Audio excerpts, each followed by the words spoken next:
আজ হঠাৎই কোনো প্ল্যান ছাড়াই পৌঁছে গেলাম মায়াপুর।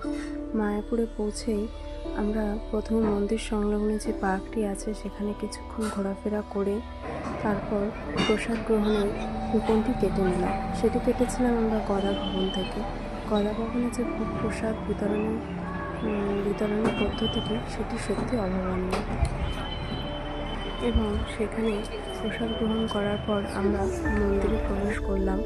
যেহেতু আমাদের দেরি হয়ে গেছিলো তা আমরা 3:30টার দিকে মন্দিরে প্রবেশ করলাম, এবং প্রবেশ করার পর বাইরে এবং পাশে যে আরও মন্দিরগুলি আছে সেগুলি কিছুক্ষণ ঘোরাফেরা করলাম, এবং মন্দির সংলগ্ন যে ছোট্ট দোকানপাটগুলি রয়েছে আশেপাশে আমরা কিছুক্ষণ সেখানেও ঘোরাফেরা করলাম।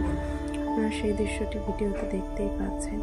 আমরা কোনো ভগবানের ছবি বা ভিডিও অ্যাটাচ করতে পারছি না, কারণ সেখানে কোনো ফোন বা ক্যামেরা অ্যালাউ না থাকায় সেগুলি শেয়ার করা হলো না। ভিডিওটি যদি আপনাদের ভালো লাগে তাহলে লাইক এবং শেয়ার এবং সাবস্ক্রাইব করবেন এবং কমেন্টে জানাবেন